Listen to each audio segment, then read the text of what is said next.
পৃথিবীতে তিনটা জিনিসের দিকে তাকানো সওয়াব আছে বাবা, কয়টা? জোরে কোন, আরো জোরে। তিনটা জিনিসের দিকে তাকাইলে ডাইরেক্ট বাবা উমরার সওয়াব হয়।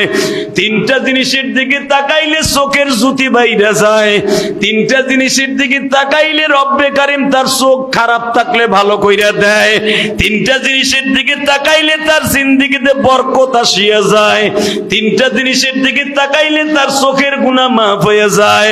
তিনটা জিনিসের দিকে তাকাইলে তার ব্যবসায় বরকত হয়। তিনটা জিনিসের তাকাইলে কবুল হজের সওয়াব হইয়া যায়। এক নম্বরে হলো মায়ের চেহারার দিকে তাকাইলে সঙ্গে সঙ্গে কবুল হজের সওয়াব হয়ে যায়। দুই নম্বরে বাবার চেহারার দিকে নেক নজরে তাকাইলে গুনাহ মাফ হয়ে কবুল হজের সওয়াব হয়ে যায়। তিন নম্বরে কাবা ঘরের দিকে যতবার তাকাইবা ততটা উমরার সওয়াব আর ততটা নেক হইয়া যায়। ওই কালো কাবা ঘরের দিকে তাকাইলে যারা হজ করে আসছে তাদের জিজ্ঞাসা করবে, এই যে মিডিয়া ম্যান, জীবন্ত মিডিয়া, ওই যে সবে মাত্র উমরা করে আসলো, আর মাথায় এখন উমরার চুল, আমার মাথায়ও কিন্তু এখন উমরার চুল বাবা। ওই যে দেখবা আরো অনেকেই উমরা করে আসছে, কাবা ঘরটা সামনে নিয়ে যখন হাজির, মালিকের কথা মনে করে বলে, মালিক রে, ৬,৫০০ কিলোমিটার দূর থেকে ইলিয়াসুর রহমান জিহাদির মুখে মসজিদে বাইতুর রহমানে শুনছিলাম, কাবা ঘরের দিকে তাকাইলে চোখের মনিও কালো, কাবার গিলাফটাও কালো। কাবা ঘরটা আমার বাবা ইব্রাহিম নির্মাণ করছে, তাও কালো পাথর দিয়ে। এই কালোর ভিতরে যে এত ভালো কেমনে বুঝাই মালিক গো। যারা উমরায় গেছে, যারা হজে গেছে, জিজ্ঞাসা করে দেখেন, কাবা ঘরের সামনে আপনি যতবারই আল্লাহ নেক না কেন, কাবা ঘর যখনই হাজির দুই নয়নে আসে, চোখের পানি দিয়ে বুক পাইসা যায়। যত বড়ই খারাপ মানুষ হোক, যত বড়ই খারাপ হোক না কেন বাবা, কাবা ঘরটা চোখের সামনে আসলে তার দুনিয়ার কোনো চিন্তা ভাবনা মনে আসে না। শুধু তাকে, মালিক কেমনে তোমারে পাবো গো, কেমনে তোমায় পাবো। আল্লাহর খলিল ইব্রাহিম কাবা ঘরকে দুই নয়নে দেখে নির্মাণ করার পরে, কাবা ঘরটা যেদিন নির্মাণ হয়ে গেল বাবা, এই দিকে হইতেছে ৩৫ ফুট লম্বা, ৩৫ ফুট উঁচা, এই দিকে বাজার হইতেছে ১৯ ফিট লম্বা, এই দিকে বাবা ১৫ ফিট লম্বা। এই লম্বা এত বড় ৩৫ ফিট লম্বা উঁচা কাবা ঘরটা নির্মাণ করার পরে আল্লাহর খলিল ইব্রাহিম কাবার দরজার সামনে দাঁড়ায় বলে, ও মালিক, তোমার যদি মায়া লাগে কাবা ঘরটা এত সুন্দর করে বানাইলে, এই কাবা ঘরের এখানে কারা কারা আসবে? আল্লাহ বলে দিলেন, ইব্রাহিম রে, তারাই শুধু আসতে পারবে যাদের কানের মধ্যে তোর আওয়াজ পৌঁছে গেছে। জোরে জোরে, ওয়াজিন ফিন্নাস আইয়া ইব্রাহিম, ইব্রাহিম আজান দে, ডাক দে, তোর পোলা পান্ডে ডাক দে। ইব্রাহিম আলাইহিস সালামের আওয়াজ যার কানে পৌঁছাইছে সে কিন্তু জীবনে একবার হলো হজ বা উমরা করতে পারবে। কোটি টাকার মালিক হইবা বাবা, কাবা ঘর চোখে দেখা হবে না। মহান মুনিবের দপ্তরে শুকরাতান শুকরিয়া কালেমাত শুকুর, জোরে সরে বলি আলহামদুলিল্লাহ। প্রশংসা বান্দায় যতই করে আল্লাহ পাক ততই খুশি হয়। প্রশংসা একমাত্র তারই জন্য যিনি সারা পৃথিবীর মালিক। আসলে আমরা প্রশংসা করি দুনিয়ার মানুষের। দুনিয়ার মানুষ যদি ভালো কাজ করে মনে করে এই লোকটার চাইতে ভালো লোক আর মনে হয় কেউ নাই। বর্তমান আমাদের দেশের প্রেসিডেন্ট তারেক জিয়া রহমান, তারেক জিয়া বিএনপির যারা অঙ্গ সংগঠনের আছে তারেক জিয়া যখন কোনো ভালো কাজ করে সাথে সাথে দেখবেন বক্তব্যের ভিতরে, সংসদের ভিতরে টেবিল থাবড়াইয়া তারে গণসম্বর্ধনা জানায়, অর্থাৎ আমরা এতে খুশি আছি। হালাকে টেবিল থাবড়ানোটা সম্পূর্ণ হারাম। সম্পূর্ণ কি? কথা বলেন না কেন? টেবিল থাবড়িয়ে শুধু যে বিএমপি আলারা করে তার না, জামাত ইসলাম নাম দিছে ইসলাম, ওরা ইসলাম নাম দিছে, ইসলামের কোনো কিছুই নাই। কথা কর না কেন? অগ নেতারাও যখন দেখি বক্তব্য দেয়, হেরাও টেবিল থাবড়ায়। হালাকে যদি কোরআন হাদিস জানতো, আর জানবেই কই থেকে? জামাত ইসলামের মেন গোড়াগার হলো বেড়া পড়ছে সারা জীবন স্কুল কলেজে, ডাক্তার শফিকুর রহমান। তাকে বলা হয় না আল্লামা দেলোয়ার হোসেন সাইদির মতো আল্লামা বলা হয় না তাকে, তাকে বলে ডাক্তার বলে। কি বলে? সে একটা ডাক্তার। তার কোরআন হাদিস সম্পর্কে কতটুকু জ্ঞাত আছে? হয়তো 8-10টা সূরা তার ভালো সহিশুদ্ধভাবে মুখস্থ আছে। মাসলা মাসাইল কতটুকু জানে জানি না, তার কতটুকু কোরআন হাদিসের জ্ঞান আছে। হ্যাঁ, যদি তাদের ভিতরে যারা আলেম আছে, হক্কানি আলেম, হ্যাঁ জামাত ইসলামের মধ্যেও হক্কানি আলেম আছে, তাদেরকে যদি আমির বানানো হতো তাহলে এই বেটা বুঝতো। কয়েকদিন আগে আল্লামা তারেক মনোয়ার দেখলাম, ওদেরই বক্তা, জামাত ইসলামের বক্তা, মুখ খুলছে। ধন্যবাদ জানাই তারেক মনোয়ারকে, যে টেবিল থাবড়াইয়া গণসম্বর্ধনা, তাকেও ওপেনলি তারে দেখানো যে আপনাদের আমরা ওই টেবিল থাবড়ানো আর হাতে তালি দেয়া একই। যেরকম হাতে তালি দেয়া যে কোনো মুসলমানের বক্তব্যের ভিতরে অথবা পরে খুশি হইয়া হাতে তালি দিলে এটা ইহুদিদের ইত্তেবা, ডাইরেক্ট ইহুদিদের ইত্তেবা। আর যদি যাইনে সেনা করে ইমানই চলে যাবে। ঠিক হাতে তালি দেয়া, টেবিল থাবড়াইয়া কাউকে উৎসাহিত করা, তার বক্তব্য আমরা স্পন্স করলাম, তাদের বক্তব্য চয়েস করলাম, লাইক করলাম, এটা জানা, তারে উৎসাহ দেয়া, এটাও ডাইরেক্ট হারাম। আমি দেখি জামাত ইসলাম আলারাও দেয়, যে এমপি যার বক্তব্য ভাল লাগে এনসিপি আলারাও দেয়, বিএমপি আলারাও দেয়। আসলে মাসলাটা তারা জানে না। যদি মামুনুল হকের মতো দুই একটা যাইতো, ফয়জুল করিমের মতো দুই একটা যাইতো, অবশ্যই দেখতেন এর বিরুদ্ধে কথা বলতেন, এটা আমার বিশ্বাস। তারেক মনোয়ারের মতো যদি একটা যাইতো, আমির হামজার মতো একটা গেছে, ও তো নিজেই কিছু বুঝে না। আমির হামজার মতো একটা গেছে, ও তো কোনো কিছু বলে না, কোনো প্রতিবাদ করে না। হালাকে হক্কানি ওলামা একরাম যদি যায়, এই টেবিল থাবড়িয়ে কাউকে সম্বর্ধনা দেয়া, তার বক্তব্যকে লাইক করা সম্পূর্ণ হারাম। কথাটা আমি কেন বলছি এখন বুঝবেন। সেটা হলো এই, বিশ্বনবী মুহাম্মদ রাসূলুল্লাহ সাল্লাল্লাহু আলাইহি ওয়াসাল্লাম যখন কোনো বক্তব্য দিতেন, কারণ এই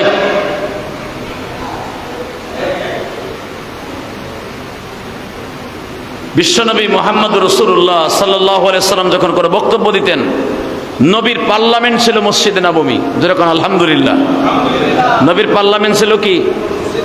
কথা বলেন। নবী মসজিদে নববী ছিল নবীর পার্লামেন্ট। নবীর 300 এমপি মন্ত্রী ছিলেন, প্রধানমন্ত্রী আমার বিশ্বনবী। আমরা তো 2 টাকার মন্ত্রী হইয়া ফাঁসা আতায় তালাশ করে পাই না, কারে কি কব নিজেও ঠিক পাই না। কথা কর না কেন? বিশ্বনবী দুজাহানের বাদশাহ, প্রধানমন্ত্রী, স্বরাষ্ট্রমন্ত্রী হযরত আবু বকর। এই একজন নবীর সাহাবীর নাম নিব, আপনি আল্লাহু আকবার জোরে বলবেন। স্বরাষ্ট্রমন্ত্রী হযরত আবু বকর, পররাষ্ট্রমন্ত্রী হযরত ওমর, ত্রাণ মন্ত্রী এবং খাদ্যমন্ত্রী, 2টা মন্ত্রণালয়ের দায়িত্ব ছিল ওসমান গনি। আইনমন্ত্রী এবং বস্ত্রমন্ত্রী হযরত আলী। কি মনে করলেন আপনি মিয়া? আইনমন্ত্রী হযরত আলী বলেন, আমার জীবনে, রাসূলুল্লাহর জীবনে যতদিন আমার নবী প্রধানমন্ত্রী ছিলেন, আমার নবীর জীবনে পার্লামেন্টে কোনোদিন আমার কাছে, আমি তো আইনমন্ত্রী, একটা চুরির বিচার হয় নাই। আলহামদুলিল্লাহ বলেন। হযরত ওমরের যুগে, ওসমানের যুগেও কোনোদিন একটা চুরির বিচার হযরত আলীর কাছে কোনোদিন আসে নাই। সুবহানাল্লাহ বিহামদিহি। তারা যখন পার্লামেন্টে বক্তব্য দিতেন, সাহাবা একরাম টেবিল থাবড়াইয়া গণসম্বর্ধনা দিতেন না, খুশির আনন্দের চিত্তে তারা এটা প্রকাশ করতেন না। তারা কি করতেন জানেন? যখন দেখতেন বক্তব্যটা সেই রকম হয়েছে, লাইকপূর্ণ হয়েছে, তারা বক্তব্যটাকে এইভাবে লাইক করতেন, এইভাবে পছন্দ করতেন, আল্লাহু আকবার বলতেন, আল্লাহু আকবার বলতেন, লিল্লাহে তাকবীর বলতেন, সুবহানাল্লাহ বলতেন, আলহামদুলিল্লাহ বলতেন। হালাকি আমার বাংলাদেশের 95% এমপি মন্ত্রী মুসলমান, কথা কন না কেন?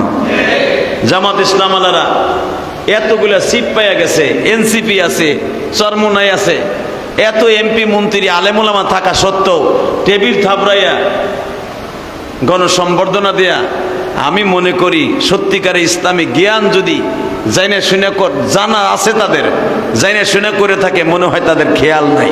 খেয়াল থাকলে এই কাম করতে পারে না, কথা ঠিক না বেঠিক?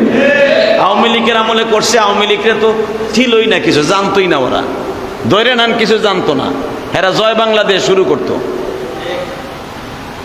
কিন্তু তোমরা তো অন্তত যারা আলেমুলামা আছো, ইসলামের নাম নিয়ে গেছো সংসদে, তোমরা তো বুঝো যে টেবিল থাবড়ানো কত বড় গুনার কাজ। তো দুনিয়ার কোনো পার্লামেন্টে যদি আমার মনোগত বক্তব্য হয়, আমি যেমনে তারে খুশি করার লাগে টেবিল থাবড়াইয়া হাত থাবড়াইয়া তাকে খুশি করি, রব্বে কারিম বলেন আমার কোনো বক্তব্য যখন কোরআন শরীফ থেকে তোমার লাইক লাগবে, পছন্দ লাগবে, তুমি তখন টেবিল থাবড়াইয়া আমি আল্লাহরে খুশি করবা না, আমারে খুশি করবা সুবহানাল্লাহ বলিয়া। কি দিয়ে খুশি করবা? আরো জোরে কন, আলহামদুলিল্লাহ দিয়ে আমি মওলারে খুশি করবা। বলেন তো দেখি আলহামদুলিল্লাহ। এই যে মসজিদের ভিতরে আপনারা যেরকম খুশির আনন্দ শুই না, এটা মসজিদ হলো মোমেনের পার্লামেন্ট। মসজিদ কি? জোরে বলেন, মসজিদ কি? আরে ভাই, এমন একটা পার্লামেন্টের প্রধানমন্ত্রী ছিলেন হযরত ওমর, অর্ধজাহানের খলিফা হযরত ওমর, অর্ধজাহানের। হঠাৎ করে আমর ইবনে আস সিরিয়ার governor, Syria, Azerbaijan, Ethiopia, Iraq, Iran, Tehran এবং মিশর সহ কয়েকটা দেশের গভর্নর হলো আমর ইবনে আস। যেরকম মারহাবা। আমর ইবনে আস শুনতে পাইলেন মিশরের মানুষের একটা প্রথা আছে, নীল নদে পানি আসে একটা হারাম কাজ করলে। নাউজুবিল্লাহ বললেন না? কি কাজ করলে? হারাম কাজটা কি? বছরে একবার একটা কুমারী মেয়েকে সাজায়া গোজায়া ওই নদীর মাঝখানে দাঁড়ায় জবাই দিলে নদীতে জোয়ার আসতো। এটা ছিল তাদের কুসংস্কার। আর এখানে জোয়ার আসার পিছনে কারণ হয়তো এটা হলো জেন ভূতের আঁকড়া ছিল। জেন হলো শয়তান থেকে উৎপত্তি। ওরা চায় যে মানুষ কুসংস্কার করুক। এই যে মাজার, যেগুলা মাজার, হিন্দুগো মন্দির, এই যে হিন্দুগো মন্দিরে দেখবেন সাপ, এই জেনগুলা সাপ হইয়া, মনসা হইয়া দুধ কলা খাইতে যায়। এইটা দেখিয়া অগবিতার মনে করে এটাই ভগবান আয়া পড়ছে। হ্যাঁ, নাউজুবিল্লাহ বাইতে যে কইও মিয়া, তোমাকে তো টেবিল থাবড়াইতে কই নাই সংসদের মতো। এটা মোমেনের সংসদ কইছি না আমি? এটা মোমেনের সংসদ। তুমি আমাকে গণসম্বর্ধনা জানা লাগবে না, আমার আল্লাহরে খুশি করবা আলহামদুলিল্লাহ দিয়া। এই বেটা কিহের আওয়াজ? আল্লাহ জোরে কোন আলহামদুলিল্লাহ। কুসংস্কার। নীল নদে পানি আসতো, লৌহিত সাগরে পানি আসতো, মিষ্টি পানি আসার জন্য কি করত? প্রতি বছর একটা কুমারী মেয়েকে তারা জবাই দিত। এটা রাসূলুল্লাহর যুগেও ছিল, আবু বকরের যুগেও ছিল। রাসূলের যুগে এটা বন্ধ হয় নাই, আবু বকরের যুগেও বন্ধ হয় নাই। হযরত ওমরের কাছে আমর ইবনে আস বললেন, খলিফাতুল মুসলিমিন, এখন তো পুরা মধ্যপ্রাচ্যে, ইরাক, ইরানে, বাহরাইনে, তেহরানে, সব জায়গায় এখন মুসলমানের আপনি আসার কারণে এই সমস্ত জায়গাগুলি মুসলমানের দখলে চলে আসছে। হযরত ওমর বললেন, আলহামদুলিল্লাহ, এই দেশগুলা যখন মুসলমানের আন্ডারে চলে আসছে, বিজয় হয়েছে মুসলমান, বিজয় কারা? জোরে কন। আমাদের বাংলাদেশের এখন সংসদ ভবনও কিন্তু বাজান এখন দাড়ি টুপিওয়ালাদের দখলে। দেখবেন সংসদের ভিতরে ৭৫% মানুষের মাথায় টুপি আছে। কথা কন না কেন? এনসিপি ওয়ালাদের মাথায়ও আছে, জামাত ইসলামের মাথায়ও আছে, সরমনাইওয়ালাদের মাথায় তো আছেই বাবা। সংসদের দিকে তাকাইলে মনে হয় জান্নাতের স্বপ্না ফুল ফুটছে। যখন সংসদের দিকে তাকাইলে জান্নাতের শাপলা ফুল ফুটছে, অনেক বিএমপি ওয়ালাদের মাথায়ও টুপি আছে দেখবেন। বাজান রে, এখন সংসদটা টুপিওয়ালাদের মতো মনে হয়। এই টুপিওয়ালাদের মতো যখন মনে হয়, টেবিল থাবড়ার দরকার নাই, আলহামদুলিল্লাহ বলেন। ভালো শুভ সংবাদ হলে নারাই তাকবীর দিয়েন, অথবা আলহামদুলিল্লাহ বললেন, অথবা চুপ থাকেন, এটা জায়েজ আছে। টেবিল থাবড়াইয়েন না, এটা জায়েজ নাই। কথা কন না কে? কলিজার টুকরা ভাইরা আমার, ভালো করে বুঝবেন, বিশ্বনবী মুহাম্মদ রাসূলুল্লাহ সাল্লাল্লাহু আলাইহি সাল্লামের দেশেও মক্কা মদিনায় কিন্তু সংসদের ভিতরে টেবিল থাবড়ায়। মক্কা মদিনায় টেবিল থাবড়ায় দেখে আমাদের দেশে জায়েজ হবে, এটা কোনোদিন হতে পারে না। মক্কা মদিনার দলিল না, দলিল হলো কোরআন আর হাদিস। দলিল কি? জোরে কন। দলিল কি? হযরত ওমরের কাছে খবর আসলো, খলিফাতুল মুসলিমিন নীল নদে মিষ্টি পানি আসার জন্য শস্য শ্যামলা, গম, ধান, পাট, মরিচ, টমেটো ক্ষেত বুনানের জন্য মিশরের ভিতরে বাবা, পৃথিবীর সবচাইতে চাষাবাসের ভিতরে সবচাইতে বেশি চাষাবাদ হলো মিশরের জমিনে। আলহামদুলিল্লাহ বলেন। এটা শুধু এই যুগের নয়, চাষাবাদ, ধান, গম সবচাইতে মিশরে হয় মধ্যপ্রাচ্যের মধ্যে। কারণ এটা ইব্রাহিম নবীর যুগের থেকেই এই দেশটা চাষাবাদের জমিন। এই জমিনটা আবাদ করছে ইউসুফ আলাইহিস সালাতু ওয়াস সালাম, এই জমিনটা আবাদ করছে ইব্রাহিম আলাইহিস সালাম, এই জমিনটা আবাদ করছে ইসহাক আলাইহিস সালাম, এই জমিনটা আবাদ করছে আইয়ুব আলাইহিস সালাম, এই জমিনটা আবাদ করছে ইয়াহইয়া আলাইহিস সালাম, এই জমিনটা আবাদ করছে বাবা আইয়ুব আলাইহিস সালাতু ওয়াস সালাম, এই জমিনটা আবাদ করছে ইউসুফ আলাইহিস সালাতু ওয়াস সালাম, এই জমিনটা আবাদ করছে ইয়াহইয়া আলাইহিস সালাম, এই জমিনটা আবাদ করছে জাকারিয়া আলাইহিস সালাতু ওয়াস সালাম। মিশরের মধ্যে বাবা অন্তত হাজার হাজার নবী দুনিয়ায় আসছে। এই নীল নদের ভিতরে, লোহিত সাগরের ভিতরে একটা মেয়েকে প্রতি বছর সাজাইয়া জবাই না দিলে মিষ্টি পানি আসতো না খালের মধ্যে। আর মিষ্টি পানি না আসলে মানুষ দাও গরু ছাগল, কারণ লবণাক্ত পানি কোনো গরু ছাগলে খাইতে পারে না। মানুষ দানব দাবায়া দাবায়া মারা যাইতো।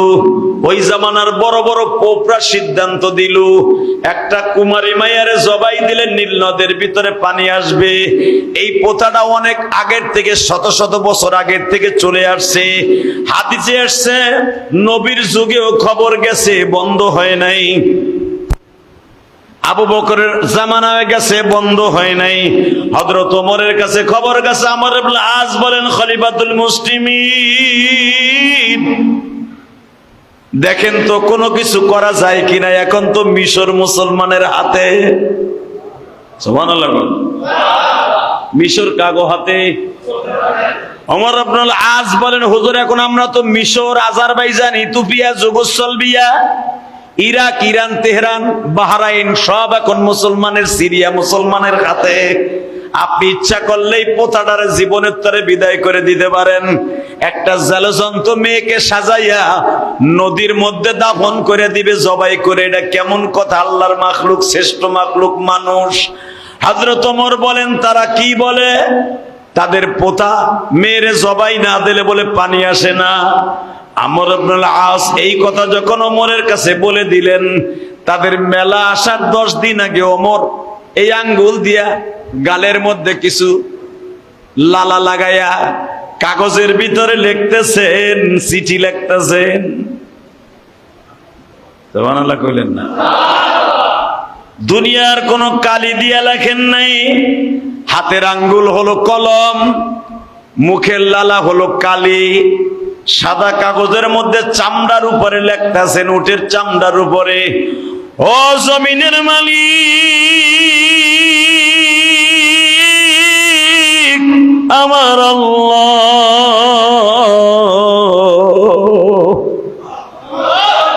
গোলাম করে বানায়া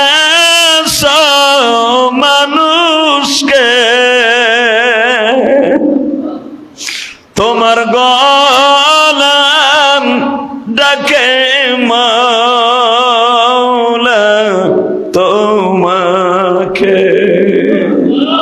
তোমার গোলাম ডাকে মাওলা জমিনে, তোমার নবী ফরমায়াছেন হাদিসে, ফরমায়াছ তুমি মাওলা কোরআনে, ফরমায়াছ তুমি মাওলা কোরআনে, ইন্না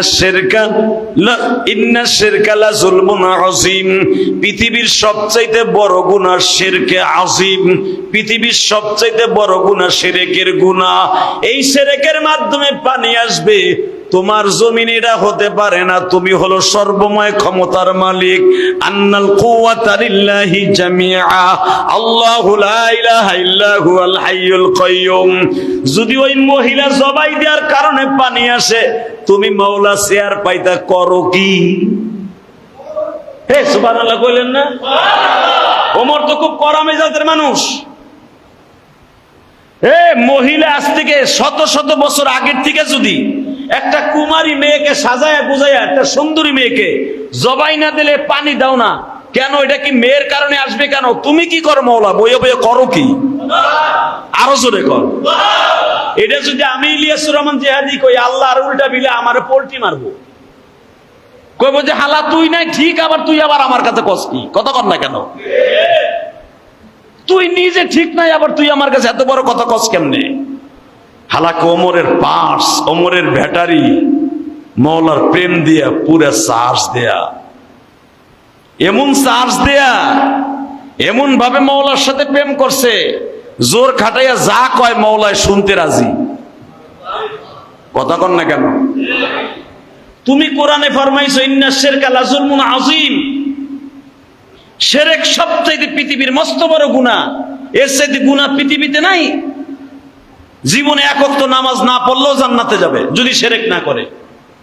জীবনে কোনোদিন একটা রোজা না রাখলেও যদি ঈমান থাকে জান্নাতে যাবে। জীবনে হজ ফরজ হয়েছে, হজ করে নাই, জান্নাতে যাবে। কিন্তু শিরক করলে সে কোনোদিন জান্নাতে যাবে না, তার ঈমান চলে যাবে। আল্লাহ এত বড় একটা গুনাহের কাজ, একটা মেয়ে জবাই দেয় তারপরে পানি আহে, তুমি বয়ে বয়ে কি করো? তাহলে কি মেয়েই পানি দেয়, তুমি দাও না? আমি ওমর আজ থেকে বললাম, আমার এই চিঠি ওই মেয়েকে জবাই দেওয়ার পরিবর্তে আমার এই চিঠি যখন নীল নদের মধ্যে পড়বে, পানি দিয়ে ভরে দিবা। জানো সুবহানাল্লাহর বাপ কি? আরো জোরে, আরো জোরে সুবহানাল্লাহ কইলে আপনাকে লস না আমার লস? তাহলে এটা বুঝেন না যে কারো লস না, সবারই লাভ। হ্যাঁ, যেই ব্যবসায় লাভ বেশি ওটা যদি সবাই ভালো বুঝেন তাহলে কন না কেন? রেডি তো? আমার এই চিঠি নীল নদে যখন পৌঁছাবে, আমর ইবনে আসের খাদেম আমি ওমর বলছি সাথে সাথে পানি দিবা। এটা কোন ওমর? আমার মতো সদরুল্লাহ কদরুল্লাহ বাইতুল মোকাররমের ইমাম সাহেবের মতো সেই ওমর? যেই ওমর সূর্যের দিকে তাকাইলে সূর্য ডুবে গেছে গা, সূর্যের দিক তাকায় কইছে আসরের নামাজ পড়ি নাই আমি এখনো, মাগরিব রক্ত হয়ে গেছে, সূর্য আসরের জায়গায় যা। আরো জোরে, আরো জোরে। মিশকাত শরীফের হাদিস, আবু সাইদ খুদরি রাদিয়াল্লাহু তাআলা বলেন আমরা ওই মজলিসে ছিলাম, ওমর খালি একজন যে বলছে, হুজুর বেলা তো ডুবে গেছে গা, আমরা তো যুদ্ধের মাঠে আইছি, সবাই ঘুমায় গেছিলাম, শরীরটা ক্লান্ত, সূর্য ডুবে গেছে, মাগরিবের রক্ত হয়ে গেছে, আসর তো কাজা হয়ে যাইতেছে। ওমর বলেন, মুমিনের নামাজ কাজা হইতে পারে না, কারণ আমার এখানে হাডুডু খেলতে আসি নাই, এখানে বিয়ের অনুষ্ঠান করতে আসি নাই, পিকনিক করতে আসি নাই, আইসি মওলার কাম করতে। ইউজাহিদুনা ফি সাবিলিল্লাহ, যদি তার কাজে আইসা থাকি, সূর্য তার হুকুমে চলে, আমরাও তার হুকুমে চলি। আল্লাহরে কয়ে দে আসরের সময় সূর্য যেখানে ছিল ওইখানে আইতে ক, নামাজ কাজা পড়তে পারবো না।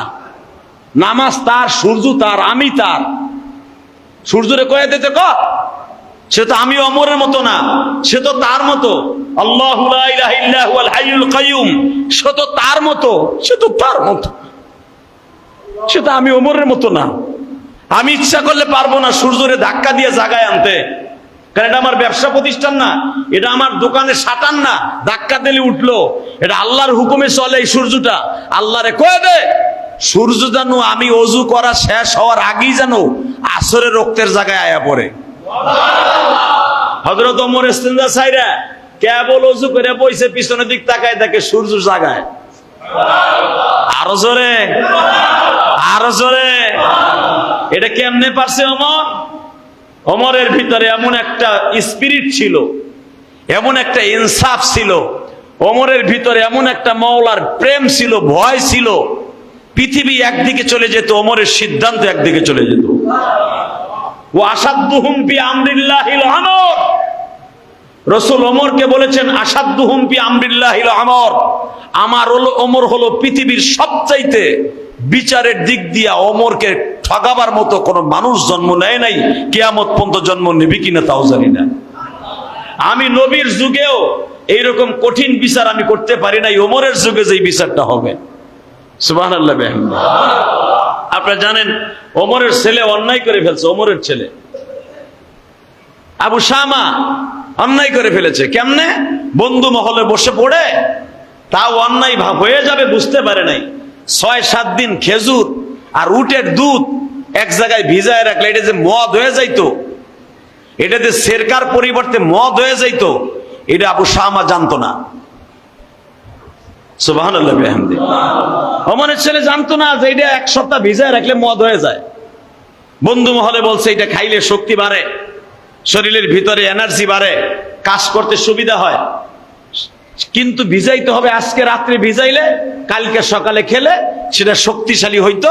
কিন্তু সে 2 দিন একটু বেশি ভিজাই ফেলেছে, তার ভুল হয়ে গেছে, এটা মদ হয়ে গেছে। খাওয়ানোর পরে একটু বেশি মাতলামি শুরু হয়ে গেছে।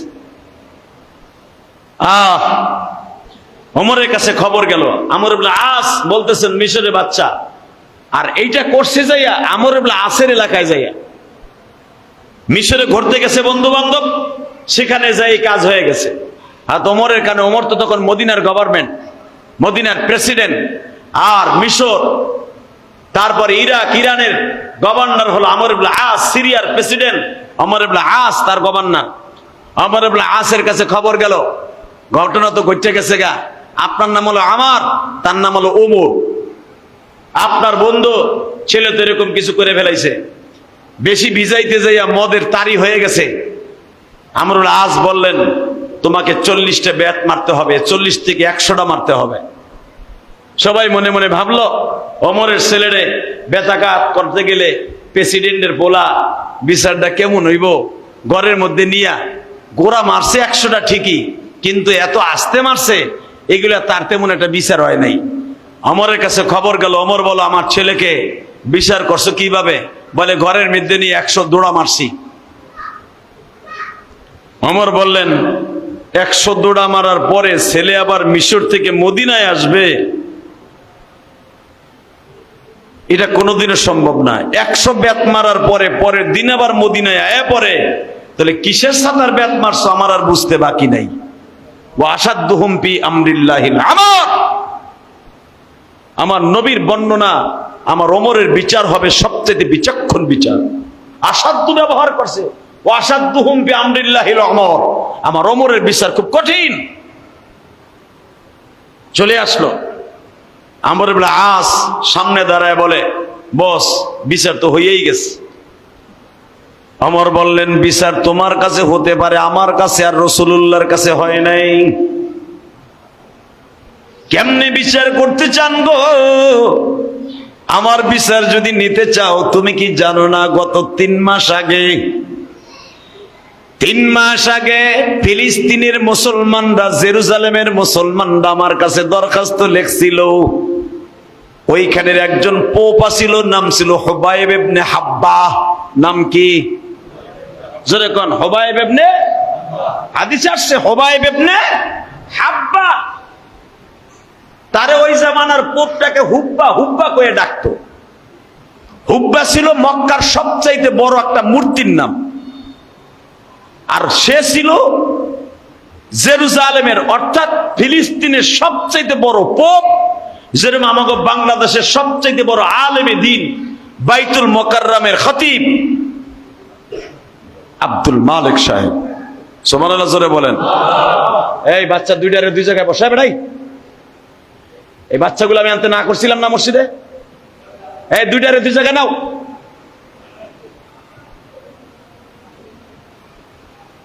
আলহামদুলিল্লাহ বলেন। একবারে ছোট বাচ্চা আনবেন না, নিষেধ। যারা বুঝেন আমার সম্পর্কে আনলেও আপনার কোলের মধ্যে পাবে। এই স্যার, দুইটা দুই জায়গায় বল। আল্লাহ মাফ করুক, জোর করে আমিন। আমি আবার ওয়াজেও বলি, বাচ্চা আনবেন যেই বাচ্চাগুলো বুঝে। 8 বছরের নিচে, 7 বছরের পরে নামাজের তাকিদ দেয়া আছে। 7 বছরের বাচ্চা ছোট যে আনছে একটা দুধের বাচ্চা, শুরু করছে দৌড়াদৌড়ি। এই বাচ্চাগুলো আনবেন না মসজিদে, জুমার দিন আনবেন না অন্তত। আল্লাহ হেফাজত করুক, জোর করে আমিন। আল্লাহ আমাদের বলে আজ সামনে দাঁড়ানো, অনেকে পিরিত দেখাইতে যায়, পোলা একটা লইয়া হয় ব্যাটারি, 3 ব্যাটারি, বাপও 3 ব্যাটারি, 4 ব্যাটারি, পোলা একটা 3 ব্যাটারি, আইনা 2 বাপ ব্যাটারি খোঁজা খোঁজি শুরু করে। কথা কন না কেন? না, ওর পিরিত দরকার নাই মসজিদে। সারা সপ্তাহে মসজিদে আহে না মগার পর মগা, সুমার দিন আহে তা ব্যাটারি একটা লগে লই আহে। মসজিদে আইবেন জুমার দিনে, পোলা ব্যাটারি থুইয়াবেন বাসায়। ওয়াক্তিয়া নামাজে আনবেন, নামাজের আইয়েই তো কাতার পাইবেন, মাঝখানে কাতারে মাঝখানে দাঁড় করাই দিবেন। জুমার দিন আনার দরকার নাই। ওই দেখেন, ওই যে ব্যাটারি 2টা এখন করবো কি দেখেন।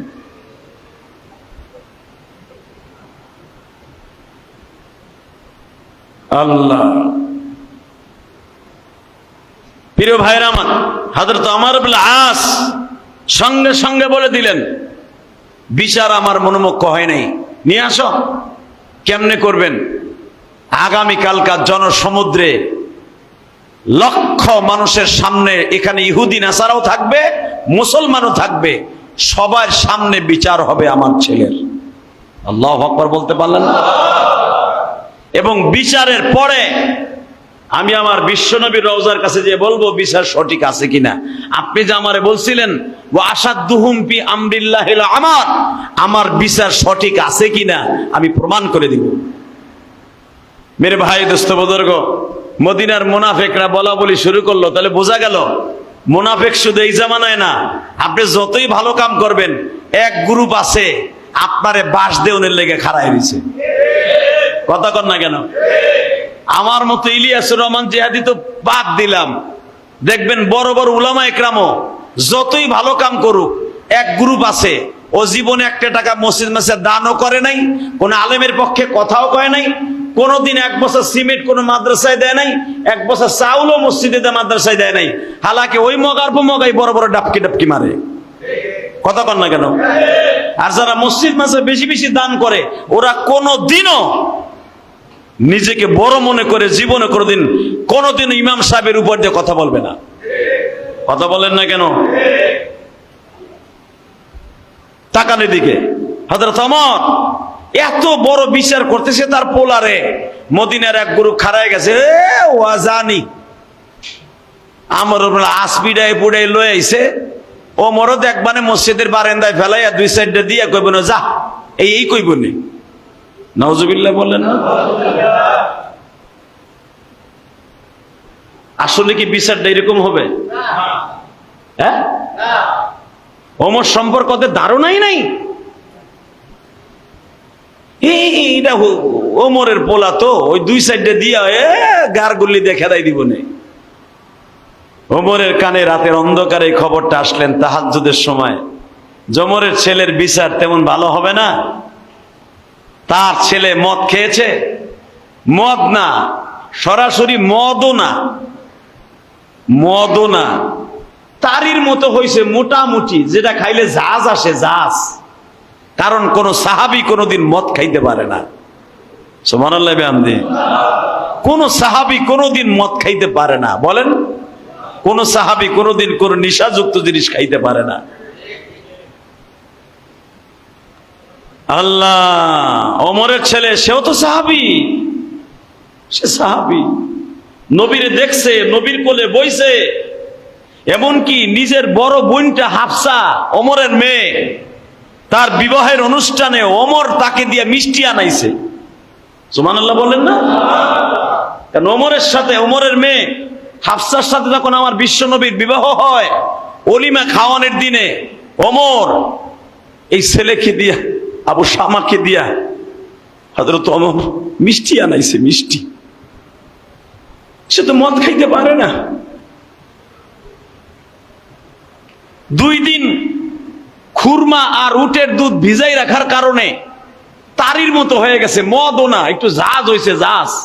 এটা হলো তার অপরাধ। মদিনার মুনাফিকরা বলল, আমর ইবনে আস তারে মিশরে বইয়া বাইরেছে, আবার ওমর তারে পিড়াই বইটা হইতে পারে না, এটা মিথ্যা। বেসেন্ডে হযরত আমর জুমার দিনের ডাইরেক্ট ডিক্লারেশন দিয়া দিলেন, এ মদিনার মুমিনেরা রে, তোমরা যেটা ভেবেছো সেটা কোনোদিনও সম্ভব নয়। ভাবছিলাম আমি বৃহস্পতিবার রাত্রে আমার ছেলের বিচার করব না, আমার ছেলের বিচার করব জুমার দিনে। আল্লাহু আকবার, জোরে বলেন।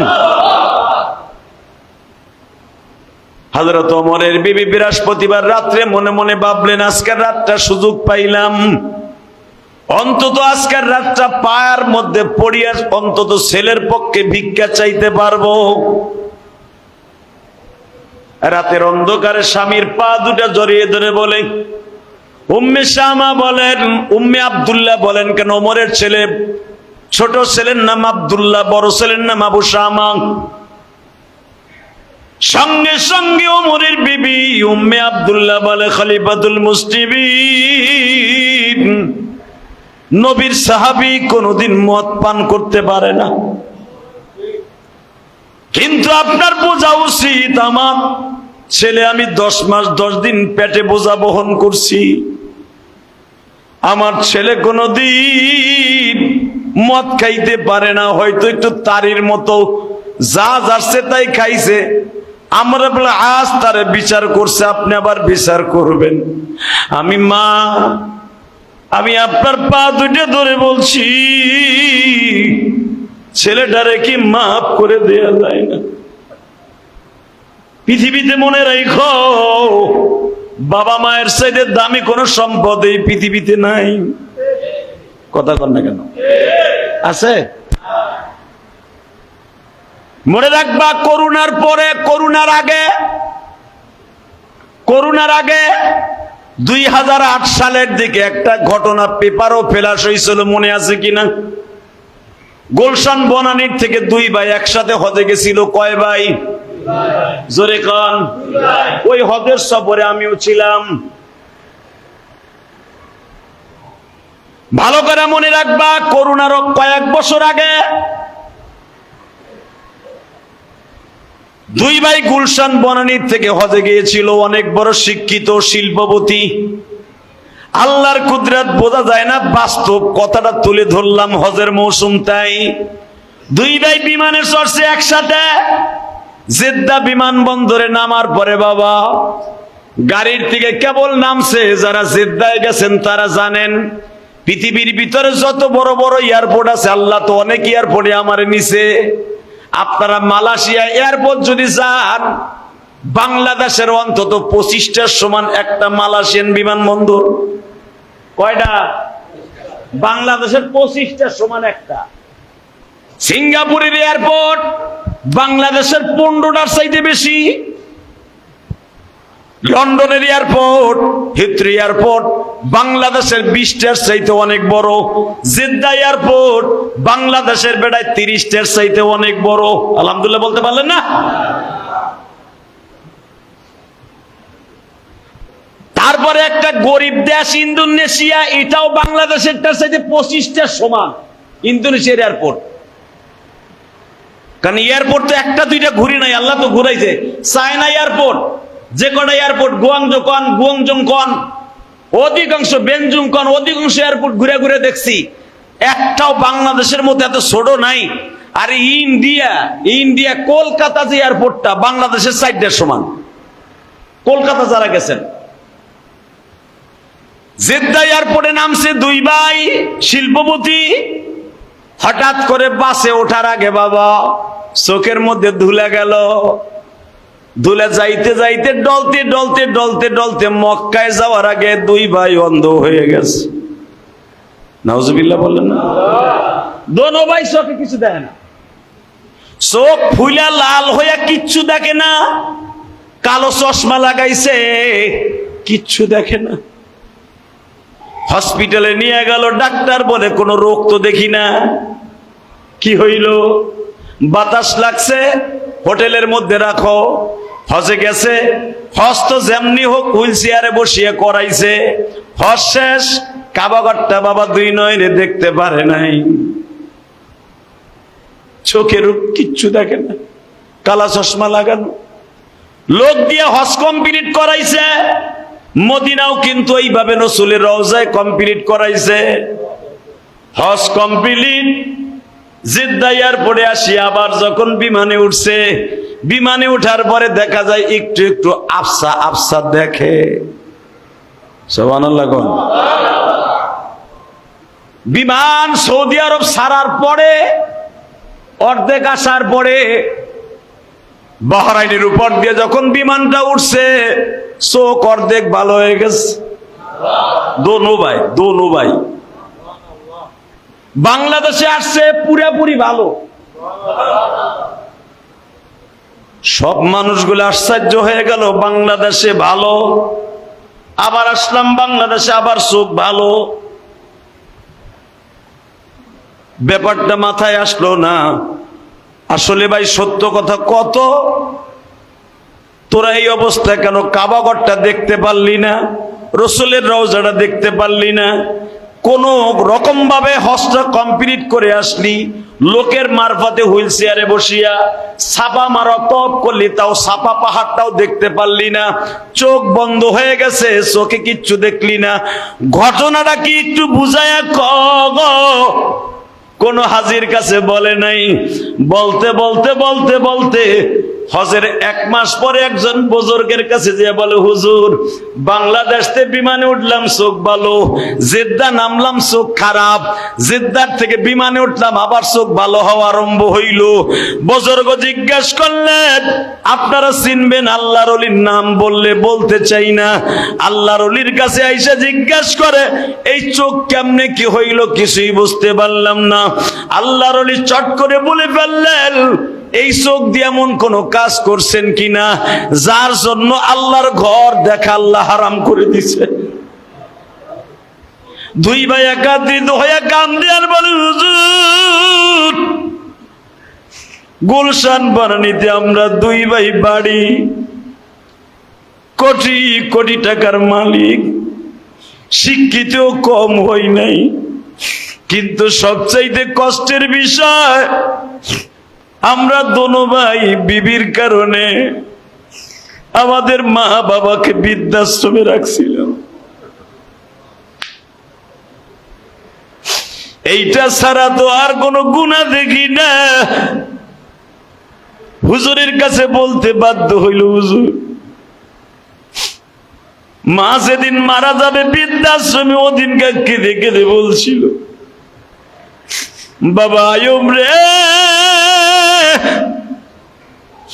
আমি মা তোর জন্য কাঁদতে কাঁদতে অন্ধ হয়ে গেছি।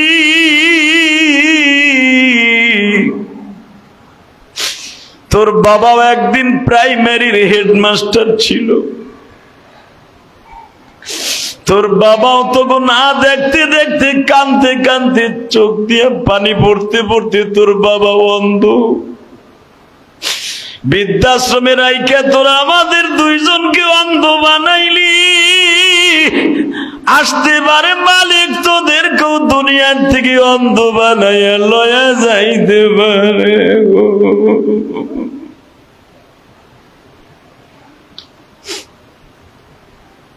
আল্লাহর ওলি কান্দে আর কয়, এই কথাটা কি তোমার বাবা সরাসরি তোমার কাছে বলছে না কোনো চিরকুটে লেগে গেছে? বলি হুজুর, আব্বার সাথে তো কথা বলতে পারি নাই, বৃদ্ধাশ্রম থেকে লাশ নিয়ে আসছিলাম, আব্বার বালিশের নিচে দেখি আব্বা লেখা রাইখা গেছে। ও তোরা আমাদেরকে জীবদ্দশায় তোকে দুই বাইরে দেখতে পারলাম না, তোরাও দুনিয়ার থেকে দেখে ঠিক মতো চোখ লয়ে যাইতে পারবি না। আল্লাহর ওলির আর বসতে বাকি না।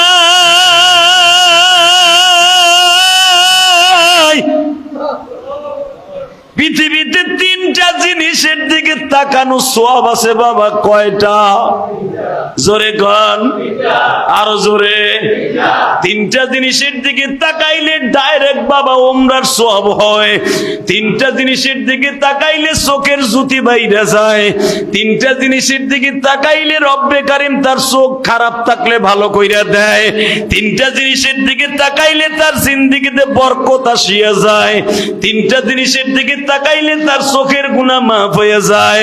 তিনটা জিনিসের দিকে তাকাইলে তার ব্যবসায় বরকত হয়।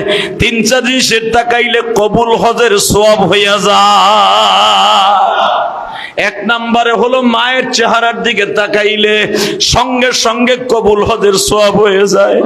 দুই নম্বরে বাবার চেহারার দিকে নেক নজরে তাকাইলে গুনাহ মাফ হয়ে কবুল হজের সওয়াব হয়ে যায়। তিন নম্বরে কাবা ঘরের দিকে যতবার তাকাইবা ততটা উমরার সওয়াব আর ততটা নেক হইয়া যায়। ওই কালো কাবা ঘরের দিকে তাকাইলে যারা হজ করে আসছে তাদের জিজ্ঞাসা করবে, যে মিডিয়া ম্যান, জীবন্ত মিডিয়া, ওই যে সবে মাত্র উমরা করে আসলো, আর মাথায় এখন উমরার চুল, আমার মাথায়ও কিন্তু এখন উমরার চুল বাবা। ওই যে দেখবা আরো অনেকে উমরা করে আসছে, কাবা ঘরটা সামনে নিয়ে যখন হাজির, মালিকের কথা মনে করে বলে, মালিক রে, ৬,৫০০ কিলোমিটার দূর থেকে ইলিয়াসুর রহমান জিহাদির মুখে মসজিদ বাইতুর রহমানে শুনছিলাম, কাবা ঘরের দিকে তাকাইলে চোখের মনিও কালো, কাবার গিলাফটাও কালো। কাবা ঘরটা আমার বাবা ইব্রাহিম নির্মাণ করছে, তাও কালো পাথর দিয়ে। এই কালোর ভিতরে যে এত ভালো কেমনে বুঝাই মালিক গো। যারা উমরায় গেছে, যারা হজে গেছে, জিজ্ঞেস করে দেখেন, কাবা ঘরের সামনে আপনি যতবারই আল্লাহ নেক না কেন, কাবা ঘর যখনই হাজির দুই নয়নে আসে, চোখের পানি দিয়ে বুক বাইসা যায়। যত বড়ই খারাপ মানুষ হোক, যত বড়ই খারাপ হোক না কেন বাবা, কাবা ঘরটা চোখের সামনে আসলে তার দুনিয়ার কোনো চিন্তা ভাবনা মনে আসে না, শুধু তাকে মালিক কেমনে তোমারে পাবো গো, কেমনে তোমায় পাবো। আল্লাহর খলিল ইব্রাহিম কাবা ঘরকে দুই নয়নে দেখে নির্মাণ করার পরে, কাবা ঘরটা যেদিন নির্মাণ হয়ে গেল বাবা, এই দিকে হইতেছে ৩৫ ফুট লম্বা, ৩৫ ফুট উঁচা, এই দিকে বাজার হইতেছে ১৯ ফিট লম্বা, এই দিকে বাবা ১৫ ফিট লম্বা। এই লম্বা এত বড় ৩৫ ফিট লম্বা উঁচা কাবা ঘরটা নির্মাণ করার পরে আল্লাহর খলিল ইব্রাহিম কাবার দরজার সামনে দাঁড়ায় বলে, ও মালিক, তোমার যদি মায়া লাগে কাবা ঘরটা এত সুন্দর করে বানাইলে, এই কাবা ঘরের এখানে কারা কারা আসবে? আল্লাহ বলে দিলেন, ইব্রাহিম রে, তারাই শুধু আসতে পারবে যাদের কানের মধ্যে তোর আওয়াজ পৌঁছে গেছে। জোরে জোরে ওয়াজিন ফিন্নাস আইয়া ইব্রাহিম, ইব্রাহিম আজান দে, ডাক দে, তোর পোলা পান্ডে ডাক দে। ইব্রাহিম আলাইহিস সালামের আওয়াজ যার কানে পৌঁছাইছে সে কিন্তু জীবনে একবার হলো হজ বা উমরা করতে পারবে। কোটি টাকার মালিক হইবা বাবা, কাবা ঘর চোখে দেখা হবে না যদি আল্লাহর খলিলের ডাক তোমার কানে না আসে। ইব্রাহিম আলাইহিস সালাম কাবা ঘর সুন্দর দেখাই দিলেন, বানাইলেন। রুকনে আমিন দেশটা বাবা এখানে ছিল দরজা, এখন যে দরজা এখানে দরজা ছিল না। ইব্রাহিম আলাইহিস সালামের যুগে দরজা ছিল রুকনে আমিনের দেশটা, অর্থাৎ আমাগো দেশের পশ্চিম দিকে। কাবার দরজা তো আমাদের দেশের পূর্ব দিকে। ইমাম সাহেব পূর্ব দিকে দাঁড়ায় বাবা, মনে রাখবা আল্লাহর খলিল ইব্রাহিম রুকনে আমিন দরজার সামনে দাঁড়ায় বলে, মালিক রে, কাবা ঘর এত সুন্দর বানাইলাম, এখানে কারা আসবে? আল্লাহ বলে দিলেন, ইব্রাহিম রে, তারাই আসবে যাদেরকে আমি কোনোদিন জাহান্নামে নিব না।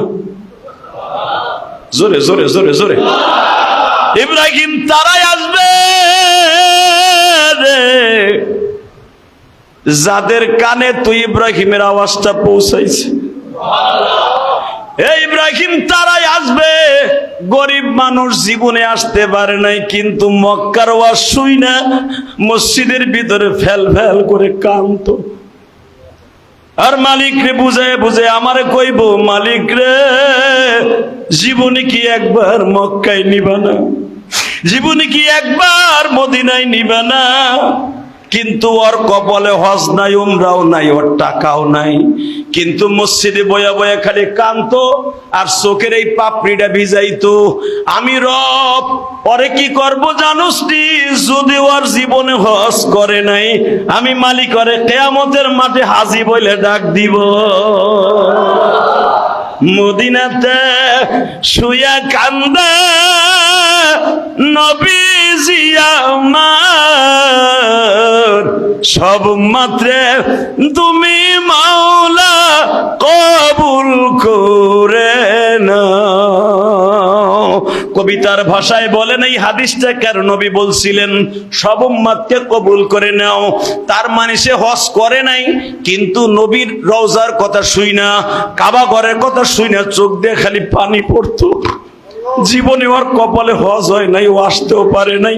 কিয়ামতের মাঠে ইলিয়াসুর রহমান জিহাদি এতবার হজ করছে, আব্দুর রহমান এতবার হজ করছে, অমুক সাহেব এতবার হজ করছে, হাজিদের গাড়ির মধ্যে আল্লাহ ফেরাইয়া তারেও জান্নাতে নিয়ে যাবে। কারণ ও হজ করে নাই, ওরেও জান্নাতে নিবে, কারণ ও মক্কা মদিনার কথা শুনে কাঁদতো। বনানের এই হাজির কথা বলতেছি, মনে রাখবেন। এই দুই হাজি আলেমের কাছে যে বলতেছে, হুজুর, আমরা তো মা বাবারে যখন বৃদ্ধাশ্রমে রাখছিলাম, আব্বার একটা চিঠি পাইছিলাম, আল্লাহর ওলি বলে দিলেন, তোগো কপালে যদি 30 বার হজ করতে যাস, তোগো কপালে কাবা ঘর দেখা হইব না। কারণ 3টা জিনিস দেখলে কবুল হজের সওয়াব হয়, 3টা জিনিস দেখলে ডাইরেক্ট চোখের জ্যোতি বাড়ে। 2টা রিসার্চ করে দিছ, আর একটাই কি হইব? একটা কাবালা ঘরে আর কি হইব? হুজুর, কোন সিস্টেম নাই, মালিক কি মাফ করবো না?